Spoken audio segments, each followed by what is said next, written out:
Fala, meu povo, mais um episódio do Pod Esporte começando. Pod Esporte, que é um podcast original aqui dos estúdios da Olá Podcast em São Paulo. Se você ainda não conhece, por favor, vai lá, www.olapodcast.com. Tem muita coisa bacana, muita coisa legal rolando por lá.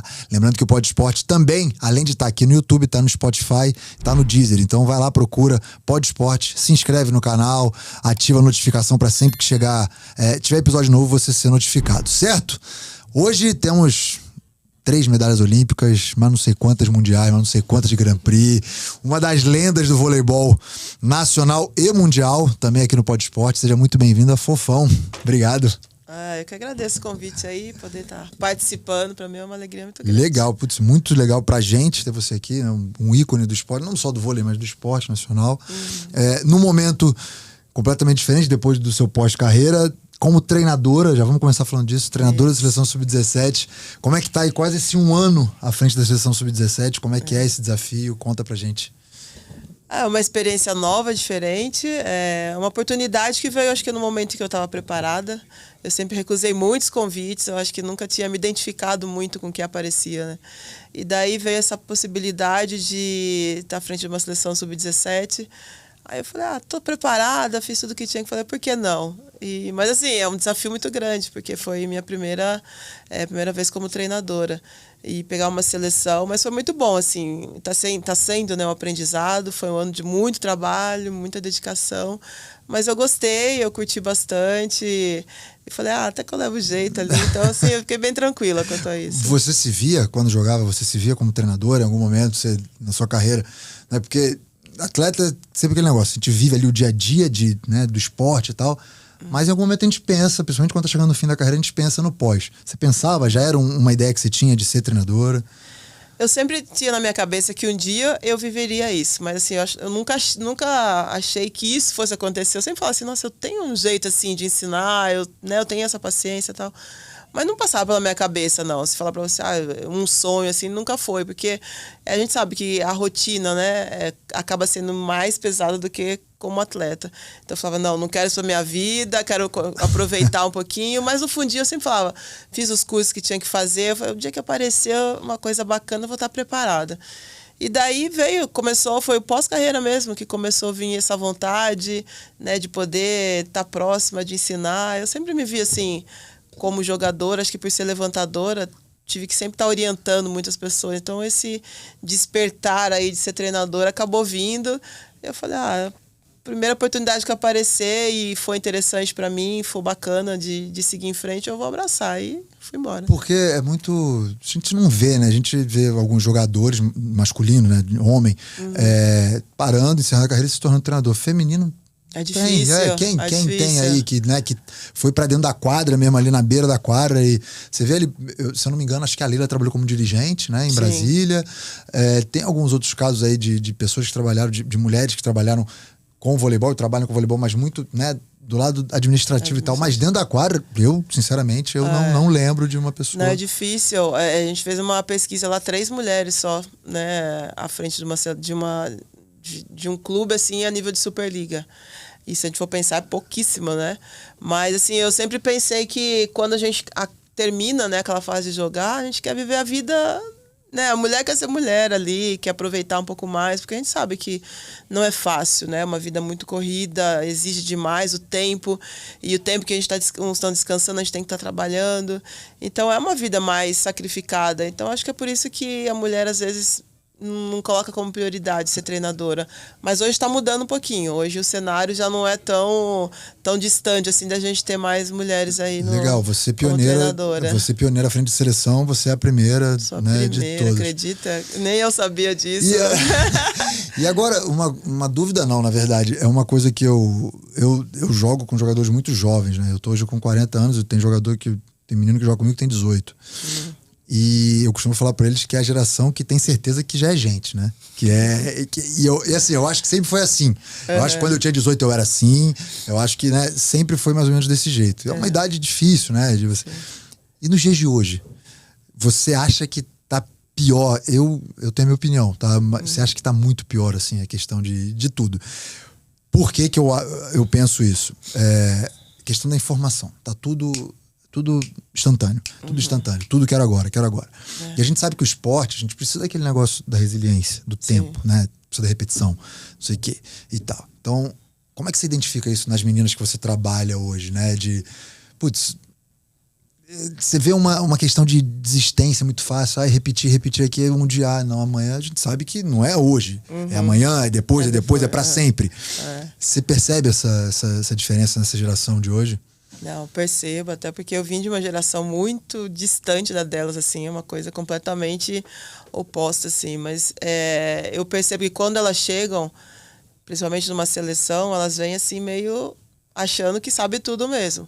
Então eu peguei uma categoria que são meninas de 14, 15 anos, né? Apesar de ser sub-17, na Federação Internacional, 1 ano a menos. Então, elas vêm muito assim, na defensiva, e você tem que conquistar, você tem que cativar. Então, no meu caso, eu não sei, por ter sido jogadora, elas me viam como uma referência. Então, eu não sofri muito esse lado de... lógico, tudo que eu falo, eu tenho que mostrar para elas, né, que aquilo ali vai dar certo.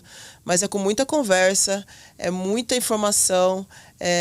Elas não são uma pessoa assim que, como eu falei, elas não têm essa resistência que a gente tinha, né, do treinamento, de acreditar. Você tem que trabalhar muito, você tem que ensinar muito, é muita conversa. Elas vêm muito insegura, com muito medo, e você tem que todos os dias estar trabalhando isso. O lado mental, acho que hoje em dia é um dos fatores que mais atrapalham, né? Que é mais forte assim, no lado do esporte. Então, você tem que estar conversando muito. Mas não é a geração mais forte de todas, isso não é. Mas eu acredito que a gente tem que mostrar para elas, né, o que é o esporte, na verdade. Porque eu lembro que quando eu assumi, todo mundo fala boa sorte, mas aquele boa sorte meio irônico, sabe? Se vira agora. Que encrenca que você se meteu, né? Eu falei, caramba, será que vai ser tão difícil assim? E, na verdade, não é fácil. É um trabalho diário que você tem que ir conquistando e fazendo. Mas é aquela coisa, se você não fizer, né, então você mostrar para elas a realidade, que eu falei... Não tem como você, dentro do esporte, passar a mão na cabeça delas e falar, olha, dá a mão, ali entrar na quadra. Não tem, elas têm que saber que ali dentro vai ser, né, vai ser aquela luta, aquela briga, porque é o que é o esporte, né? Então, assim, eu procuro não me envolver muito nesse lado emocional delas, que eu sei que é um lado que atrapalha muito, mas mostrar o que é o esporte, o que elas vão passar a partir do momento que elas escolheram isso. Né? E dentro do esporte a gente sabe da cobrança, de tudo que é. E se você passar a mão, na hora que tiver lá 24-24, ela vai olhar pra você e falar, se vira. Se vira, você entendeu? Que tá com a bola aí na mão. Então a gente tem que fortalecer esse lado delas. Não é fácil, precisa de muito acompanhamento de comissão, trabalho forte nisso, mas você tem que mostrar para elas que ela precisa ter essa resistência dentro de quadra. Quantos são na sua comissão hoje? Na minha nós somos em 3 mulheres e 4 homens. Legal, 7 pessoas, acho que para dar e conta. tem uma psicóloga também, são 4 mulheres. Bacana. E você é mais estilo na beira da quadra, no dia a dia? Que cobra, porradeira, tipo o Bernardinho assim, ou um pouco mais? Aí não, Bernardo, tô longe.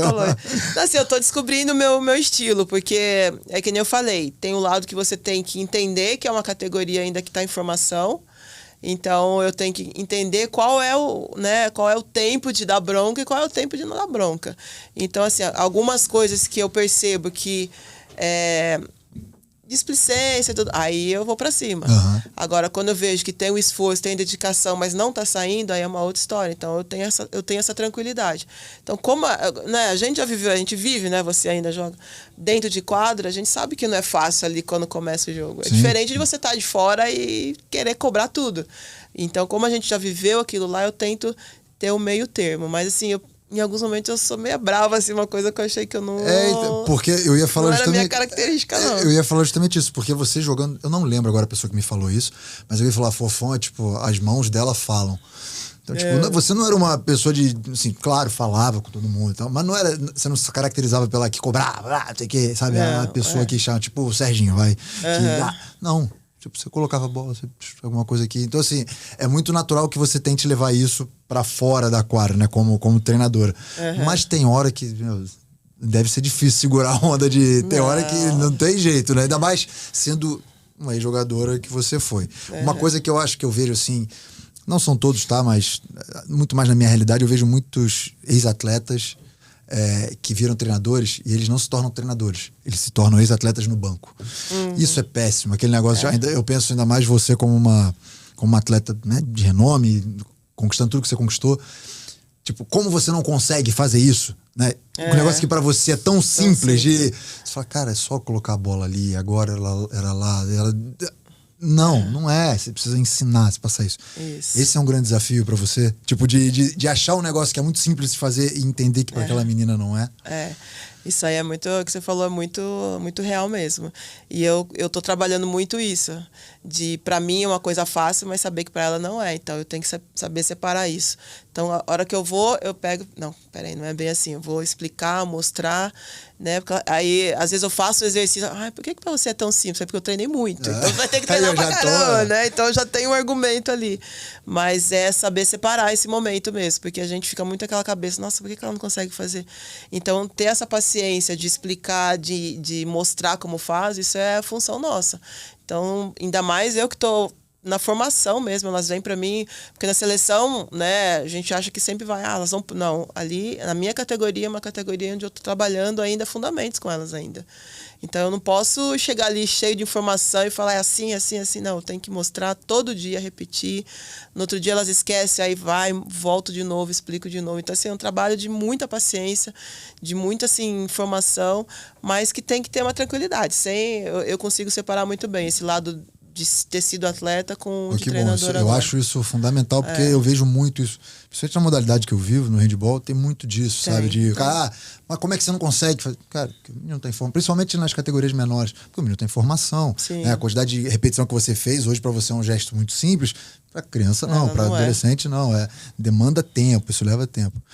Fofão, uma curiosidade que eu tenho, e aí eu acho que é um dos grandes sucessos assim, do voleibol nacional, tanto masculino quanto feminino, esse trabalho a longo prazo de todas as seleções, né? Acho que existe um voleibol antes do centro de treinamento de Saquarema e um pós-centro de treinamento de Saquarema, que é onde as seleções se reúnem, que é onde eu acredito que seja discutido todas as categorias de base. Existe isso realmente na confederação, nas seleções? Você trabalha para a próxima categoria trabalha para a próxima categoria até chegar no adulto? É assim que funciona? Existem essas reuniões periódicas? É dessa maneira que o vôlei evoluiu durante todos esses anos e vem evoluindo? Lá o seu treinamento acho que deu essa tranquilidade da gente poder trabalhar todo mundo junto. Eu vivi antes também, né, a época, e vivi agora depois. E é onde todo mundo está reunido. Então, esse ano, por exemplo, todas as categorias estavam lá, sub-17, 19, 21 e adulta. Né? Então, assim, sempre que foi reunido, né, o Zé Roberto, que é o que lidera, né, discutido o trabalho para que as categorias acompanhem depois, né? Tem esse processo de crescimento. Então, a minha se preparar para ir para sub-19, 19 para 21 e assim vai. Então, a gente consegue ali estar trabalhando todo mundo junto, com o mesmo pensamento, para esse crescimento. Porque é que nem eu falo, se a minha categoria eu não conseguir fazer com que pelo menos metade prossiga dentro a sub-19 não vai ter jogador. Então, assim, é um trabalho onde todo mundo tem que se dedicar. E isso acontece muito lá, e eu acho que você tendo essa convivência, né, acaba fazendo com que as meninas também falem, poxa, ano que vem eu quero estar ali, depois eu quero estar numa adulta. Então, acaba criando mais expectativa, acaba criando mais sonhos, né, para essas meninas. E eu acho que o Centro também tem fortalecido isso muito, porque lá a gente consegue ter tudo, né? Praticamente não falta nada, e é só trabalho mesmo, dedicação, e é com isso que a seleção está crescendo, e agora mais ainda pensando na base, para a gente não ter, né, esse problema de faltar jogadora, ou, né, ter problema de... Aí agora o que a gente faz? Então a gente está preparando tudo isso, e lá está sendo maravilhoso. Legal.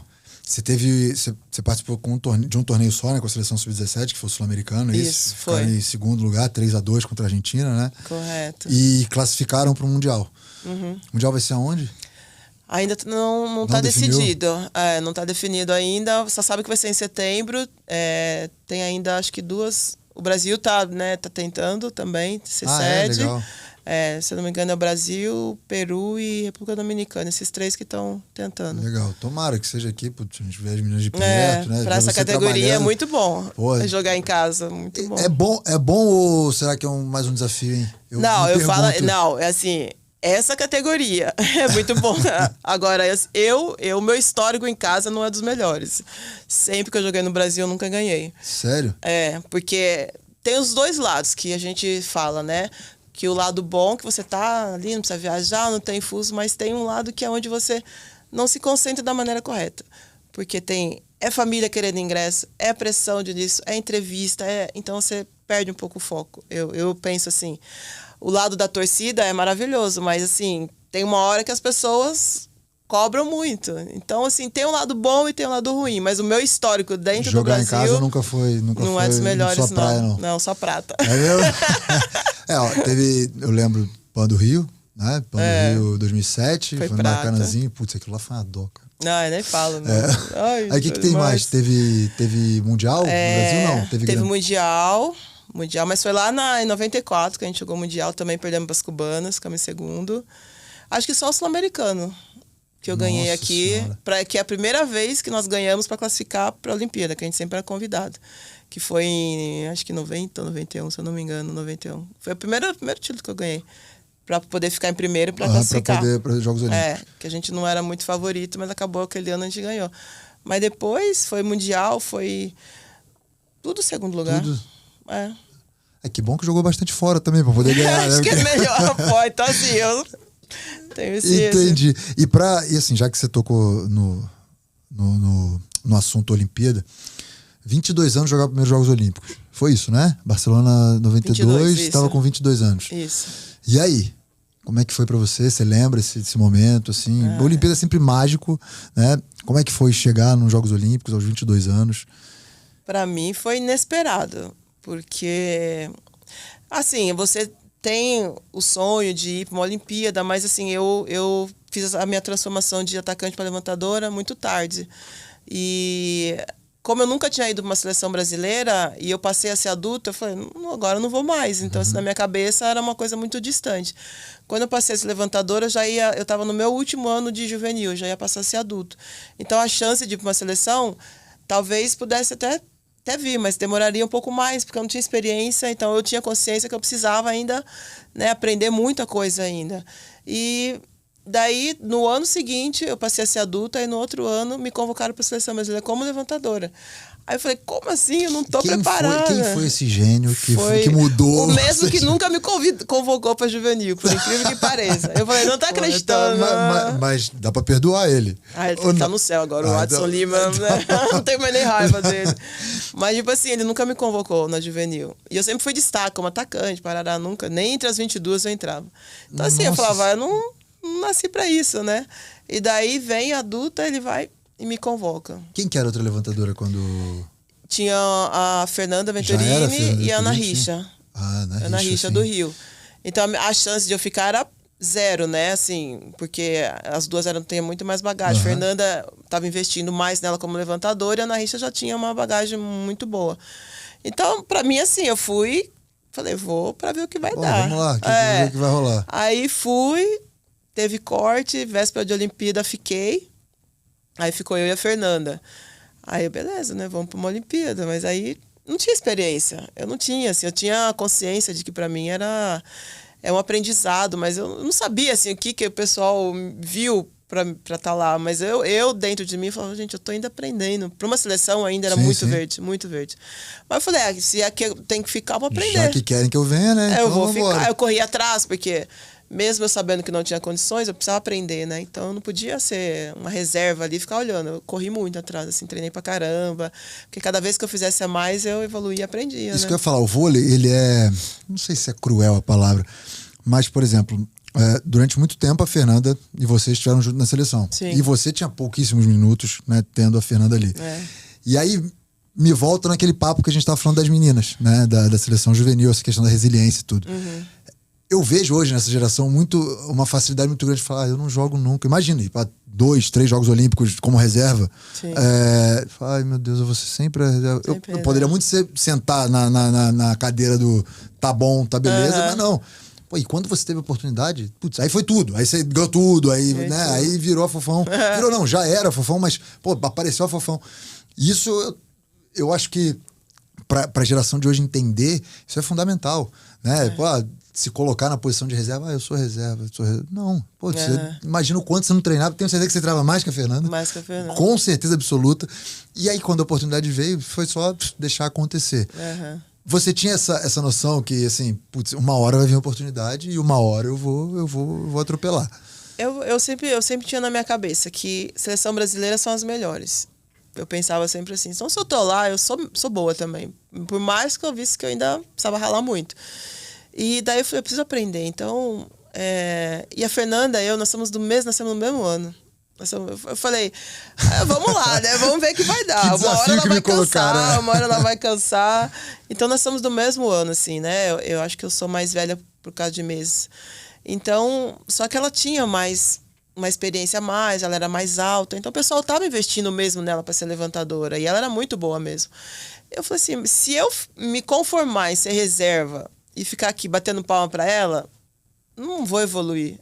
Sim. Porque no meu clube eu não era reserva, não aceitava ser reserva de jeito nenhum.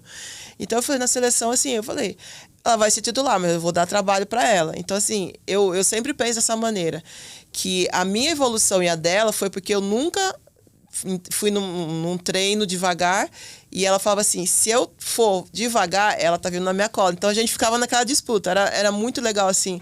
Eu falo que eu nunca tive uma disputa assim que foi super saudável, todo mundo acha que a gente nunca se deu bem, mas não tem nada a ver, de briga assim, sabe, de uma treinar, o nosso treino assim era sempre num nível incrível, e isso ajudou muito a evoluir, e ela também ajudou ela a não se acomodar.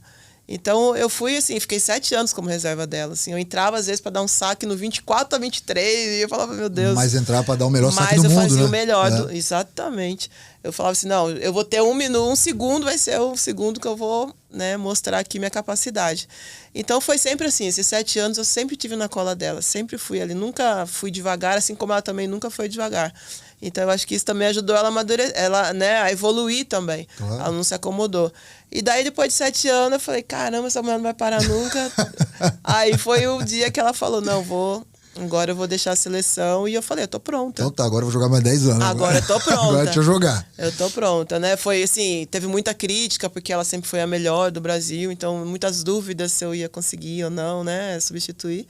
Eu falei, eu tô tranquila, assim. Era diferente de quando eu fui convocada. Não era mais aquela menina. Sim, você tava pronta, 7 anos ali que eu tava, falei, não. E aí, quando eu comecei a jogar, o pessoal viu, até que ela vai direitinho. Até que não Esqueceram um pouco a Fernanda e eu fui embora. Qual foi a primeira competição, Fofão?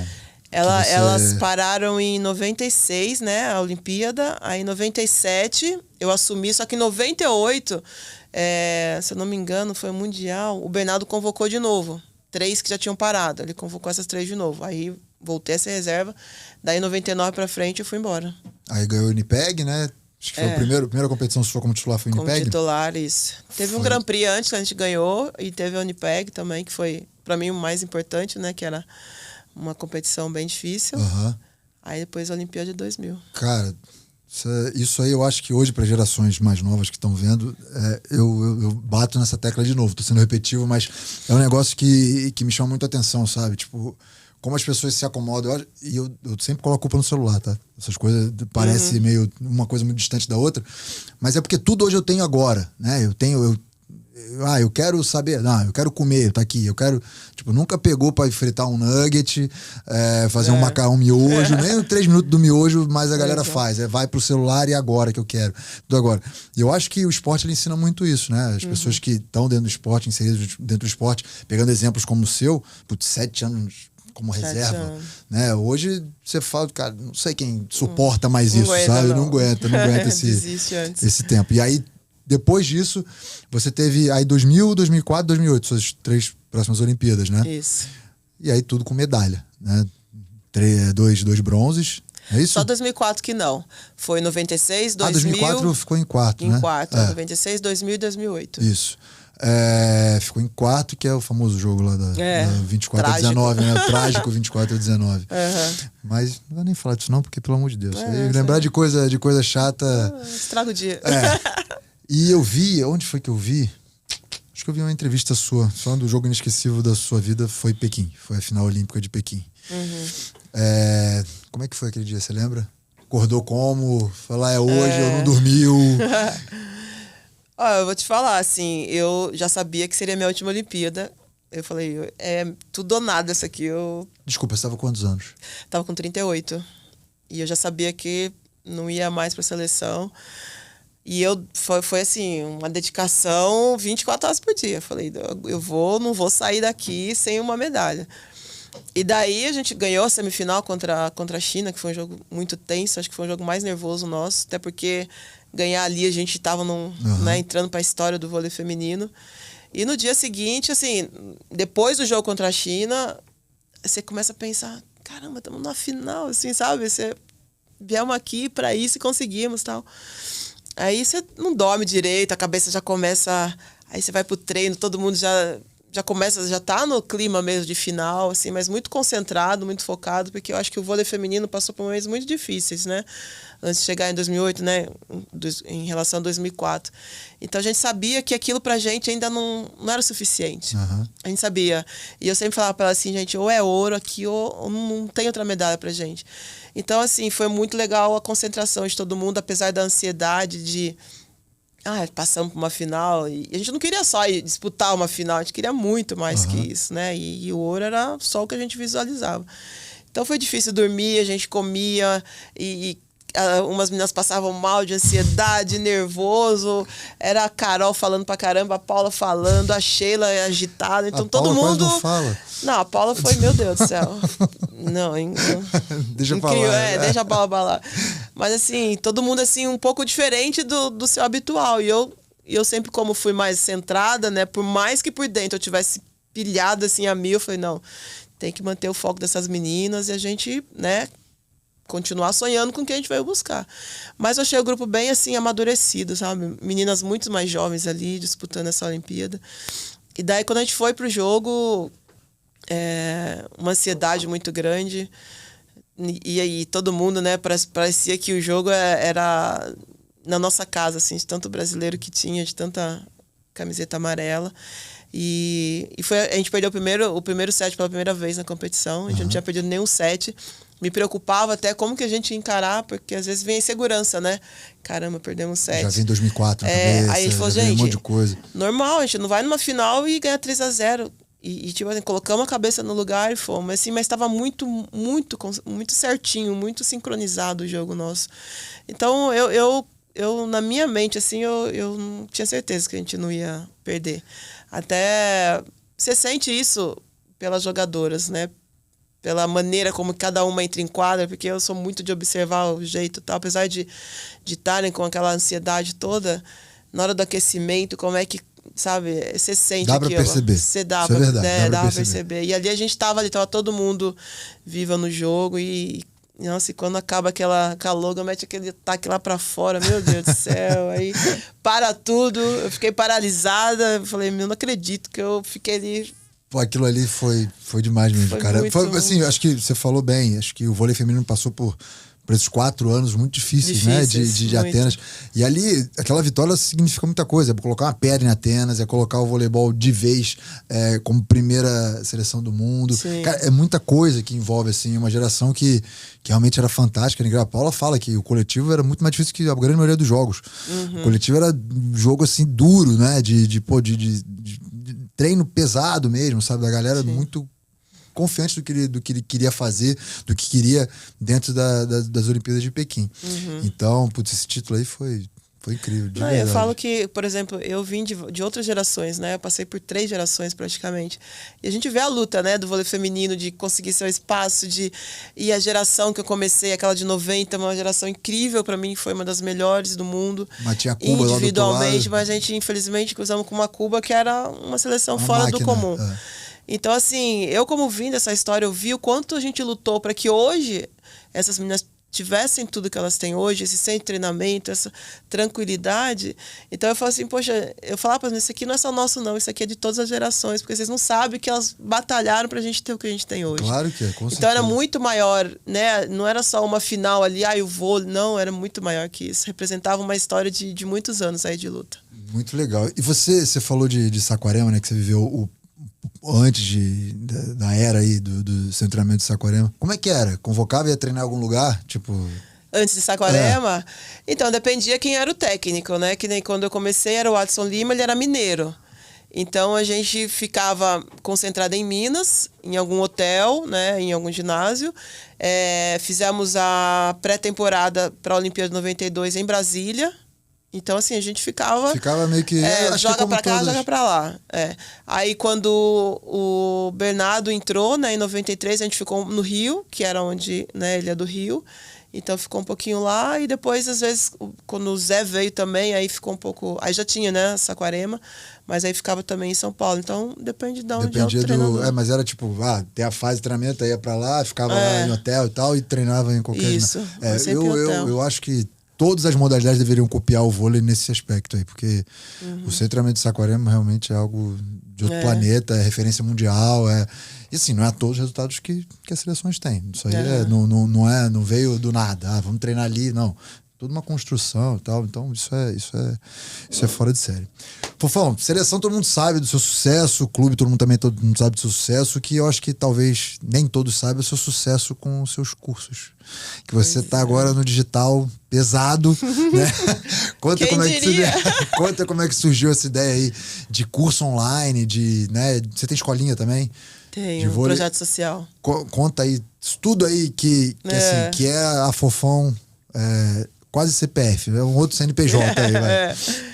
Então, eu vivi 30 anos do voleibol, né? Então, quando eu parei, foi um divisor de águas, assim. Eu falava assim, eu não quero saber de vôlei na minha vida. Sério? Eu falava pra mim, assim, eu não quero pensar em vôlei. Falava em vôlei, eu fiquei 1 ano, assim, eu não falava de voleibol. É mesmo? Eu acho que vem... 30 anos, né? Você vê aquilo como profissão. Muito. Aí eu falei, não quero saber de vôlei. Aí começam as pessoas a mandar mensagem pra mim, manda mensagem, Fofão, eu quero jogar vôlei, Fofão, eu quero aprender a dar toque. Eu falei, gente do céu, como que eu vou ensinar essas pessoas, né? Através, né, de rede social, mandando mensagem escrita, não tem como. E daí, o que me chamou mais atenção, que eu acho que é uma preocupação que eu sempre tive, era a faixa etária, que eram muito jovens pedindo ajuda, que queria evoluir, que queria ter uma oportunidade. Eu falei, poxa vida, eles estão me procurando pra, né? Aí eu falei, comecei a fazer alguns vídeos, comecei a, né, mandar mensagem, sempre incentivando, sempre dando apoio. Às vezes mandavam uns vídeos, olha, vê o que eu tô fazendo de errado e tal. Aí eu falei, gente, não dá pra ser assim, né? Porque senão às vezes eu ficava ali um tempão respondendo. Aí comecei a fazer uns vídeos, né? Coloquei uns vídeos nas minhas redes sociais e tal. Aí teve muito acesso.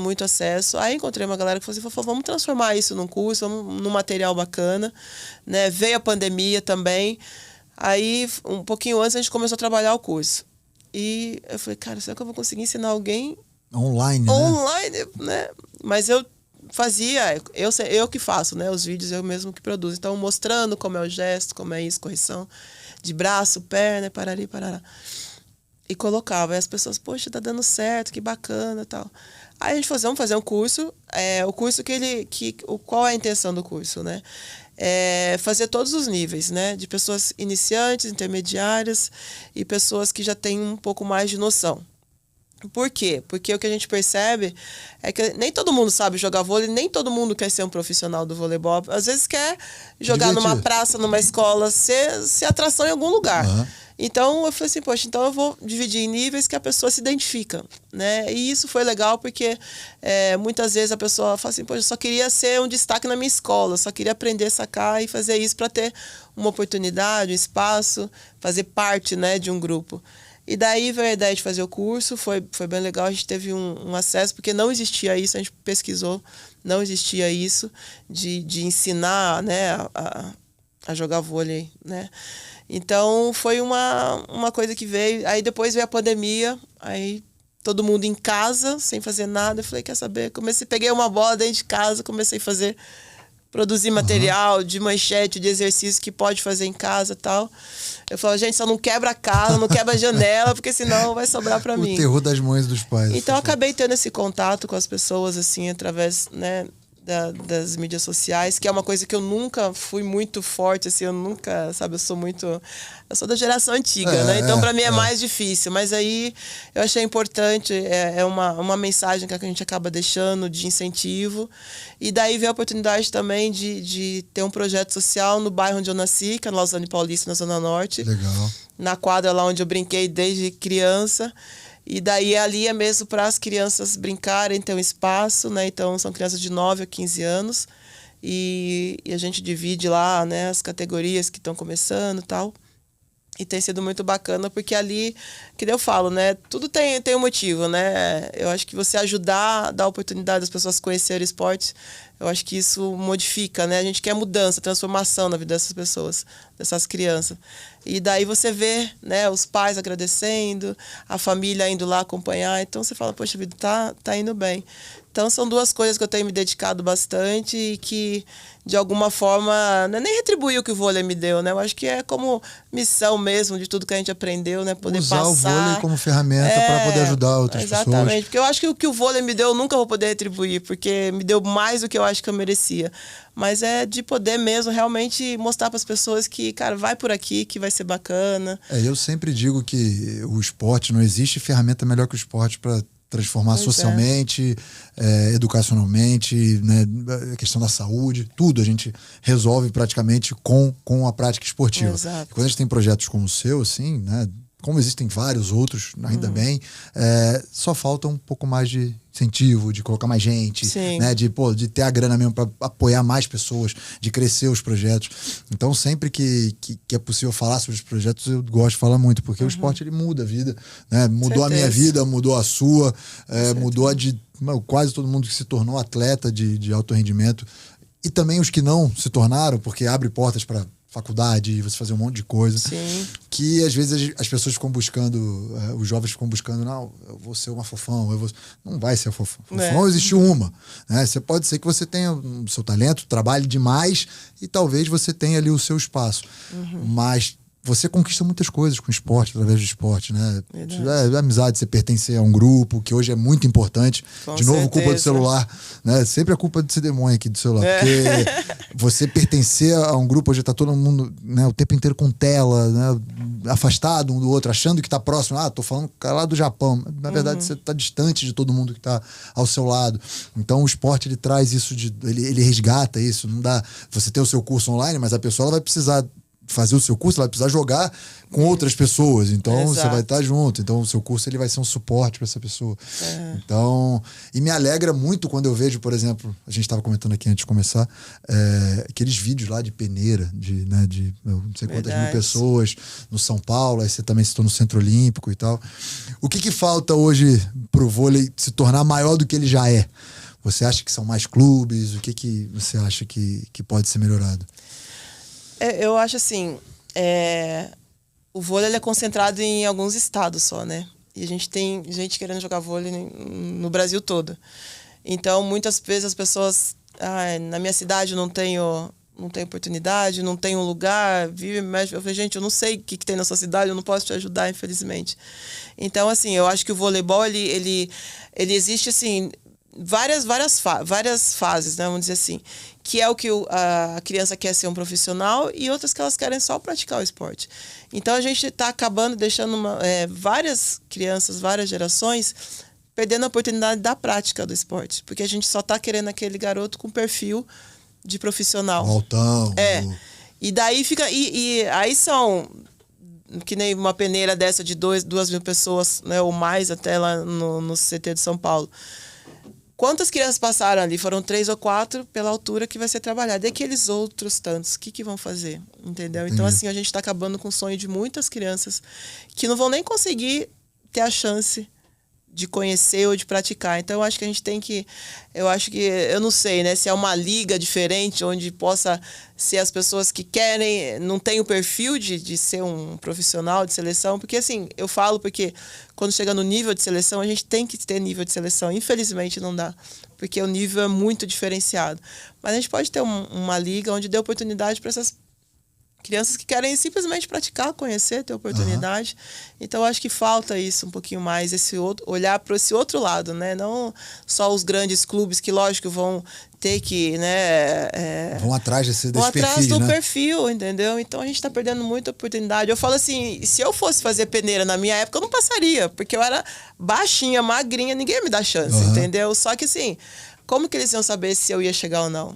Né? Eu acho que talvez me recorreu aqui agora uma ideia, de repente, os clubes, todos os clubes que têm equipes na Superliga, terem também clubes, terem equipes em categorias inferiores, mas não como um projeto social, porque você não vai estar ali, né, apoiando, tirando criança carente, por exemplo, não. Mas locais para prática, entendeu? Então, em torno ali, não sei, vamos ver, o Minas ali, em Belo Horizonte, vai ter que ter ali, não sei se já tem, tá? Posso estar falando besteira. Tem lá 8 polos para prática de crianças. Vai ter a chancela do Minas ali e tal. Aí o Praia, lá em Uberlândia, mesma coisa. Pô, o Esporte Clube Pinheiros aqui vai ter polos para as crianças praticar. Meu, teve jogo agora sábado aqui no Pinheiros. A gente tá gravando hoje na segunda-feira, teve jogo sábado agora contra o Minas. Não, deu fila fez a volta no quarteirão, quase a volta no quarteirão, cara. Cara, assim, muita gente. O vôlei é um negócio assim. Eu me assusto, sinceramente. Eu me assusto. Sei porque eu conheço, por exemplo, a Paula, né? Do meu convívio familiar há muito tempo. Então, pra mim é a Paula, cabeção, tal, Paola, não sei o quê. E aí, às vezes, a gente vai jantar alguma coisa. Então, cara, assusta, assim, sabe? É um negócio muito grande, assim, que às vezes a gente não tá, você como ex-atleta, tudo que você representou, às vezes eu acho que também deve te dar esse susto, assim, né, das pessoas. Você entrou aqui, o pessoal falou, quem que vem hoje? Eu falei, Fofão. Assim, todo mundo tava no computador, olhou assim pra mim, falei, ela mesmo e tal. Então, assim, vocês representam os atletas, os atletas do vôlei que fizeram história, representam uma coisa muito grande, são muito grandes, o esporte é muito grande. Então, acho que falta realmente o que você falou, acho que é uma boa ideia de lugares para praticar. Não, acho que isso daria mais oportunidade das crianças também, né, terem um espaço. Eu acho que isso precisa, né, pra gente não... depois ela não vai se ocupar mais com o esporte, aí vai fazer outra para coisa. outro lado. Então, a gente abraçar ainda nessas ideias de todo mundo ter a mesma oportunidade. Exato. Fofão, próximo espaço de seleção, preparação para o Mundial, é isso? Foco total. Como é que vocês fazem? Vocês têm, claro, os atletas, por exemplo, que foram pro Sul-Americano aí, e aí vocês têm, imagino que vocês tenham, sei lá, tô chutando, tá? 20, 30 atletas que vocês ficam observando, é isso? E aí sai a convocação das 12 e aí vai. É assim que funciona. Então, a gente tem essa base, né, que foi pro Sul-Americano. Então, elas estão sempre no nosso radar ali, observando. A gente vai nos campeonatos. Se eu não estou, vai alguém da minha comissão. A gente está sempre olhando. Então, teoricamente, essas a gente já sabe mais ou menos a característica delas. E a gente vai agora em outras competições para poder olhar outras jogadoras também. Então, antes da convocação, né, a gente vai ter 2 laboratórios com 20 atletas cada laboratório. Legal. Para poder, né, observar melhor, dar mais oportunidade. Algumas jogadoras passaram 56 esse ano com a gente. Legal. Então, assim, algumas dessas 56 a gente vai trazer de novo para ver como que foi a evolução delas. Né? E agora a gente já tem um perfil, já tem um parâmetro do que a gente precisa. Então fica mais fácil. Esse ano agora a gente não tinha a menor ideia do que a gente ia encontrar. No começo de trabalho mesmo, total, não do tinha. crudo, então, do zero. E a gente não tem muito tempo de ficar fazendo muito teste. A gente precisa pelo menos ter 20 jogadoras, 22 jogadoras para trabalhar até o Mundial. Lógico que se acontecer algum problema, a gente vai tendo ali outras meninas que a gente possa trazer para junto do grupo. Mas vai ser um trabalho diferente do que foi esse ano, que esse ano foi um trabalho mais mesmo de observação, né, de montar um grupo mesmo e dar oportunidade de todo mundo passar. Então, quando veio 56 meninas, eu falei, cara, bacana o nosso trabalho. É esse o objetivo, mas para esse ano já vai ser diferente. Então, a gente vamos rodar mais campeonatos, vamos estar mais próximo, indicação dos técnicos, às vezes, também, que tem. A gente vai fazer alguns também laboratórios para cada fundamento, né? Tipo levantadora, clínicas, né? Fundo levantadora, líbero, para a gente também futuros potenciais também. Então a gente vai correr atrás, porque o Mundial é um outro nível, né? O Sul-Americano já dá uns 3 degraus acima, assim, então a gente tem que tá correndo atrás, e o trabalho nosso não pode agora, tem que ser foco total ali para montar uma equipe bacana. Pô, muito legal, Fofão. Desejo muita sorte para vocês nesse projeto aí, nesse processo, né? Que a gente sabe que não é do dia para noite que acontece. Ainda mais com jovens. E muito sucesso para você nessa empreitada. Vai fazer um ano agora, né? Que você tá na frente da seleção em fevereiro, né? Isso. Então, esse início de trabalho, né? Torcendo muito, você, né, eu acho que o handball existe o armador central e o vôlei tem a levantadora, o levantador. Eu acho que são posições que meio que são parecidas, né? Porque tem que pensar o jogo, quem vai colocar a bola para quem tem que decidir, quem tá melhor hoje no jogo, entender a defesa adversária. Então todos os levantadoras e levantadores, eu sempre me inspiro muito. Eu gosto de ver voleibol, né? Acho o esporte incrível. Quando bem jogado, é realmente fora de série. E, pô, você com certeza é uma das que eu observei muito, que inspiraram não só gerações do vôlei, mas também de outros esportes. Então, obrigado pela sua presença, espero que você tenha gostado. Rapidinho aqui, não tem muito rápido, né? Não tem muito interrolation aqui, não. É um prazer enorme ter você aqui, né? Um negócio que engrandece muito o nosso projeto. Obrigado.